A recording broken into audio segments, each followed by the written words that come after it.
Days Vault, my fellow gamers, and a very Merry Christmas to you.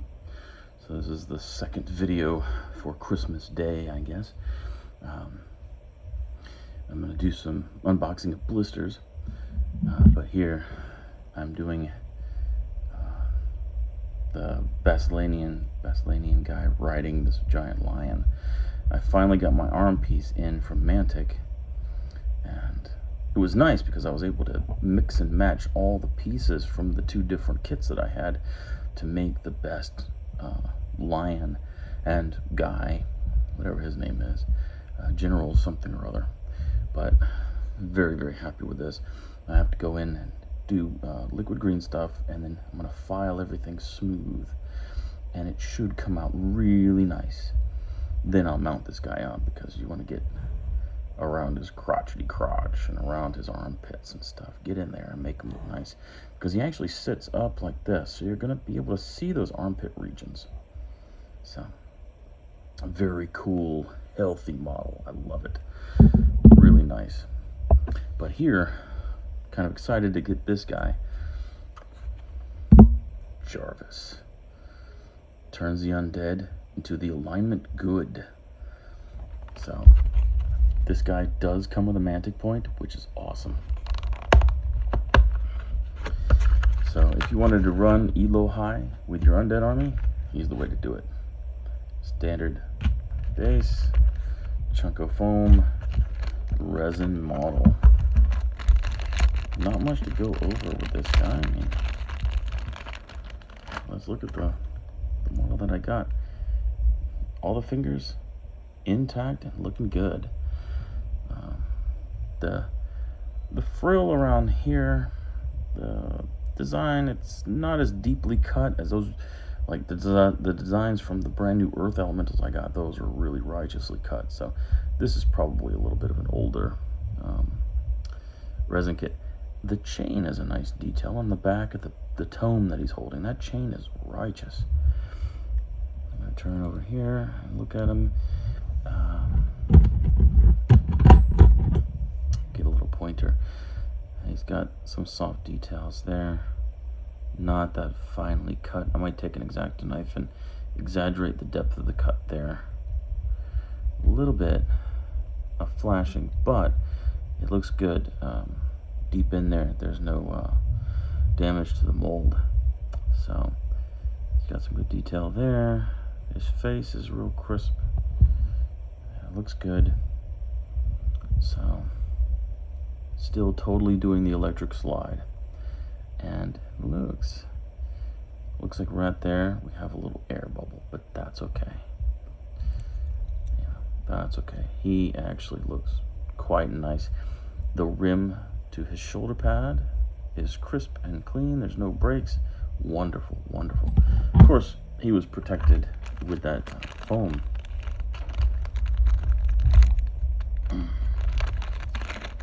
Really nice model and a great addition to my undead army. So, very happy to have him. Put him back with the slow start to more Mantic points.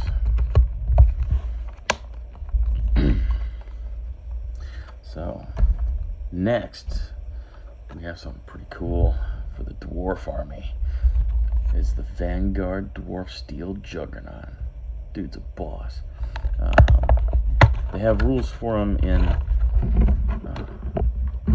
Kings of War, and I forget what he is, or what he stands for and whatnot. But there's Mantic Point, awesome. And he comes with himself a Vanguard card. So I have some Blaines with cards. I don't know if I'll get into Vanguard, I doubt it, but I have plenty of models for it. So he comes with a big old base,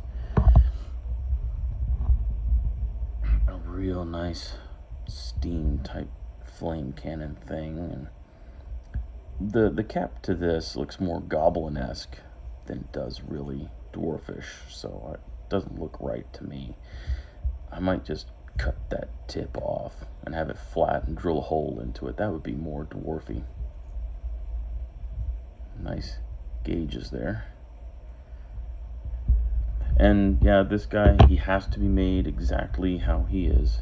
There is no, I mean, you could modify him if you really wanted to, but he's got a nice squared off axe, very dwarven, love it. Remember to get rid of those little gates right there. They might look like they're part of the model, but they're not. With resin, it's hard to tell. Nice, crisp detail. Look at those edges. Beautiful, beautiful edges. Do have a bit of a mold line running down inside here. You can see the little bumps and stuff. That's a little bit of a mold line. So, but not too bad, not too bad. And then the main chunky boy here. This big old flared out bell bottom type robot deal. It kind of reminds me of Skyrim with how some of those, the dwarven armor especially, how that is. And up here on his face, it looks rough, but that actually, you know, is just a bit of flash. You knock that mess off and he'll be totally fine. His mustache looks good, his little nose looks good.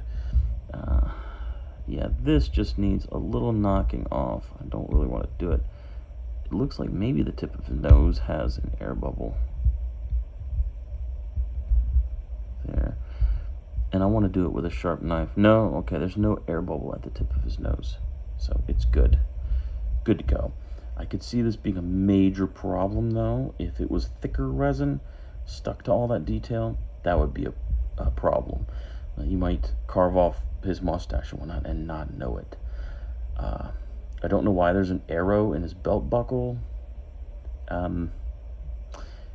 Yeah, maybe that's a phallic joke or something. I'm not sure, but yeah, it's definitely not what I would have on a belt buckle. Kind of crazy. There is some flash in here where there must have been some damage to the resin mold, and that creeps into here and down onto this ledge and even into here. Actually, we have some mold there.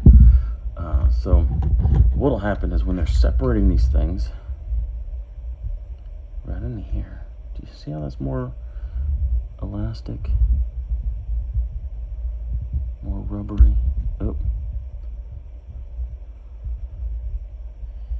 I must have lost it then. But it was a piece of the mold that ripped off and was stuck in there.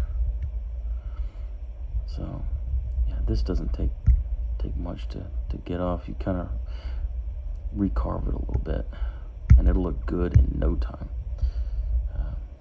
You know, just be careful what you're doing. You could actually scrape it down. This is so light looking that that's all you really have to do. It's kind of feathery almost, not hard at all. And remember, get those gates, get them off. A little bit of a mold line in here, recessed. Probably what I will do is just get green stuff and smear it on top and make that flat. Okay, right here on the side of the boot, this is where a part of the mold got stuck in this area and popped out with it. So you've got this solid piece of resin here. So the best thing you do is chop it flush and try to get some of that detail back. It has this round where it looks like it's a screw to his boot, and that was probably deep cut. And then here, the boot probably came at an angle and was deep cut as well. So you have this little section for that to get stuck in. Not too bad. I mean, you can tell there is clearly, for the sculpt of this body, this has been a mold that's been used quite a bit. Or because of how angular it is, because the front up here is really crisp, but because of how angular it is, it probably grabs that mold material, that silicone, a lot and rips it out. Up here at the face, it's clearly a lightly done one, and then in the ankles, the worst, or down here by the foot is the worst one. But yeah, you just gotta watch out. Okay, you see here, let me get this to focus right. You see that little corner there? And here it's crisp, there it's crisp. There, yeah. You see how it's got the hole there? That's pretty crisp. So it had a little hole just like that. That just got snagged. And when it got snagged, it tore that silicone mold a bit. And now you're left with this big chunk of resin. But that's okay, because that can be repaired. All right. So we're going to get Homeboy back in his deal. Stuff that in there. Gotta layer it, man. That guy's gonna be fun. Fun to do up. Last but not least, another Basilean. Yeah. This is gonna be a challenge. So we've got Elohai Samacris. Alright, and she did not come with any mantic points. Neither did Lion Tamer here. So she's got the basic base. 40 mil, I think is what it is.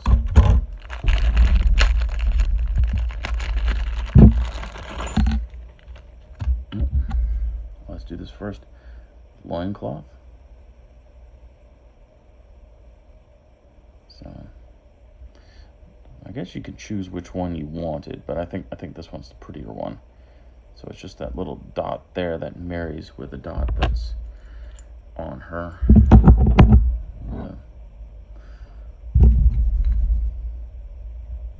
Yeah, just goes in there. I know. Yep, she's a female. Yep, I can hear the jokes and sniggers now.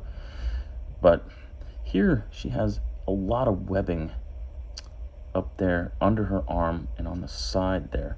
That just, just take an X-Acto and follow the groove of the silhouette of the metal and cut that all out.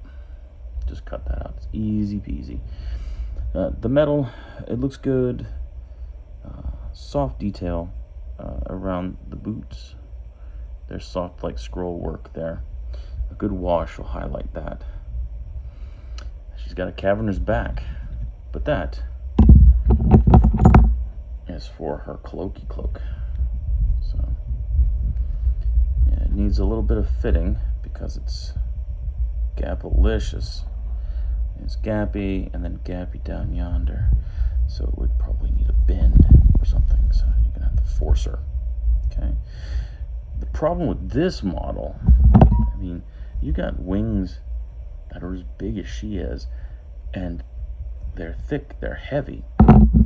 But cast your eyes on these connection points right there. Very, very tiny. If you wanted to mix up 2-part epoxy resin, you could put it in there and it would hold all day long. Gorilla Glue, 100% advocate that. If you wanted to go with something ferrous, you could do the JB Weld. There's no need for it to be ferrous, but if you're running magnets like what I was doing with the Warlord Titan, you want it to be ferrous, so it sticks further to the magnet. But yeah, here I'm gonna run pins. So I'll glue this back on her, then run a pin through on each side, and I'm gonna use the steel that is in paper clips. Now, the back of the fist is a little rough. Right there, it's bubbly, kind of, and on the ridge of her thumb, if you can see the ridge of her thumb, it's got that bubbly buildup. So you sculpt that smooth, it's not a big deal.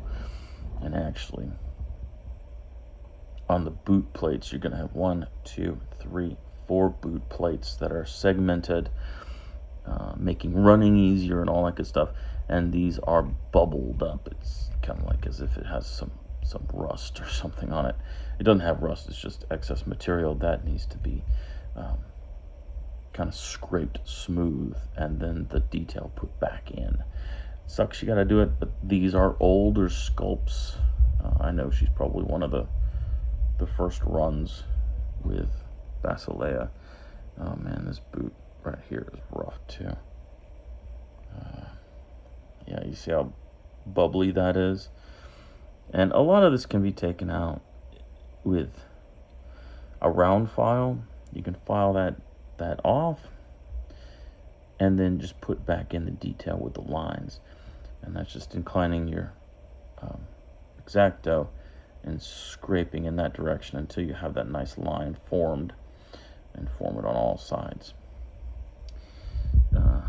Aside from some of that bubbly mess and then this webbing here, she seems pretty good. Light detail. More bubbling on this arm. I say bubbling, it's just excess material that's spattered in. It's like the mold was getting old after constant use, and much like the silicone mold being torn from the resin model, dwarf model, is the same as true here. But yeah, the wings certainly need pinned. This is one of the connection points here that needs to be cleaned up. You take an X-Acto knife and carve a little divot into it. Then you take your pin vise, stick it in that divot, and drill into it.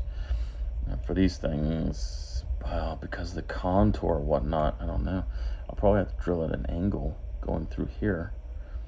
They are fairly thick, so I shouldn't have much trouble, but we'll see. Only time will tell. If you get up through a ridge or something, then you just pull out and cover up the hole that you make with green stuff and readjust the pitch of your pin vise.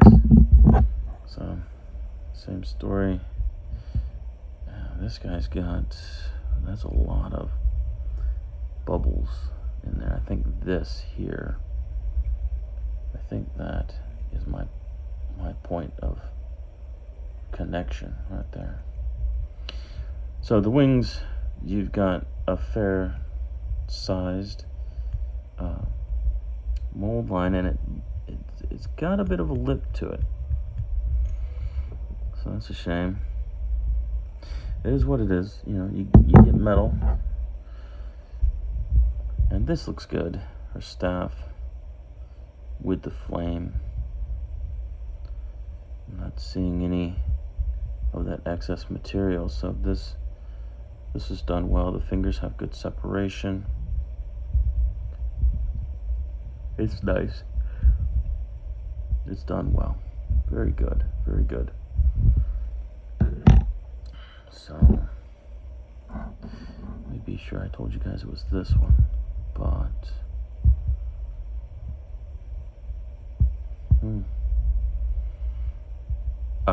here it is. That's the true connection point right there. It's not this thing. That needs to be filed down. It looks terrible. This is the true connection point here.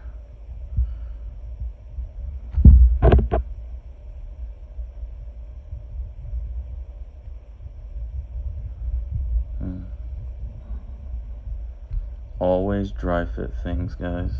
Always, always. I think her wings are supposed to be up, though.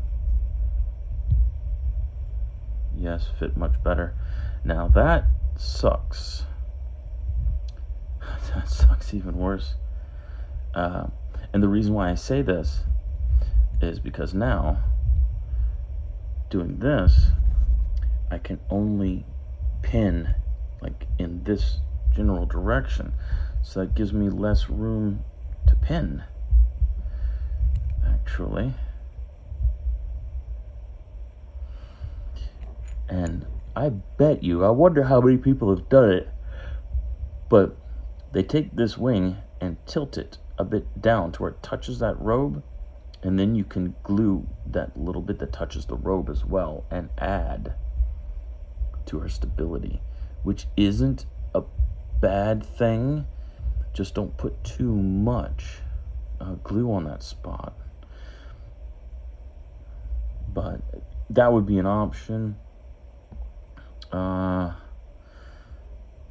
Yeah, as far as pinning, you're not gonna get a real deep pin in. Yeah, man, maybe a 1/4 of an inch. So maybe 1/2 inch in its entirety of pin depth. That's not much, guys. It's not much. I think this other side is the same story. Yeah, jeez. Yeah, 1/2 inch of total depth on both sides, which is better than a kick in the face.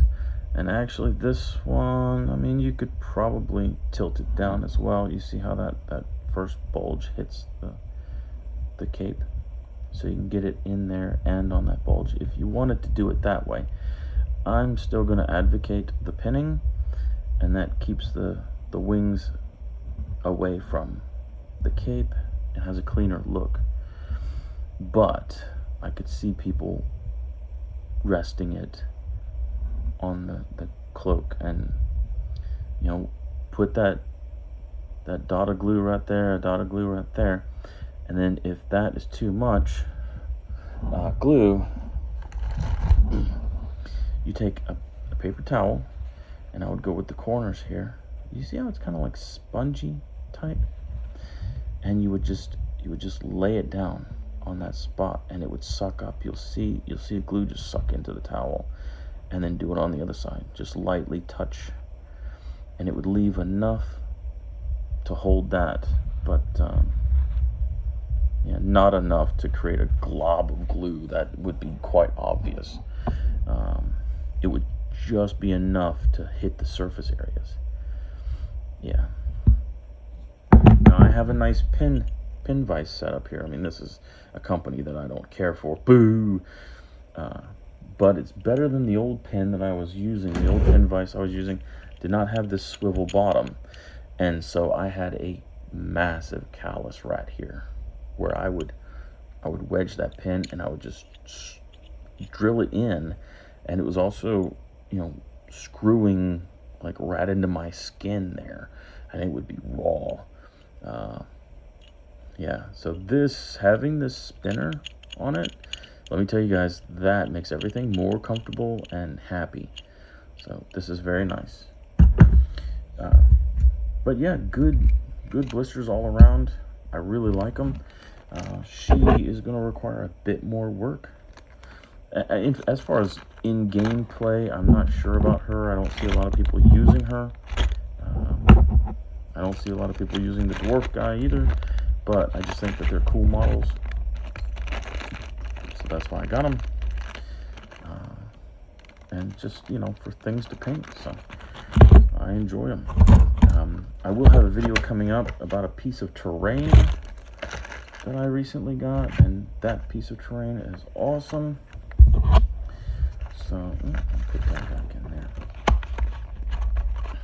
I've got a lot of stuff to put together and paint. And if you notice, still on my table, I've got, you know, my dwarf drillers. I haven't heard anything back about my poor Lich King, or yeah, my Lich King. But there's nobody in Mantic right now. It's Christmas Day, so there's nothing. You know, I just need to finish up gluing my driller down, and you know, this is the guy that I was working on because he's so cool. He's like, I'm gonna rip your face off, yo. But yeah. Well, anyway, you guys, you know, have a wonderful Christmas, and I'll talk to you here pretty soon before the new year with that terrain piece. All right, carry your lays on. Bye bye.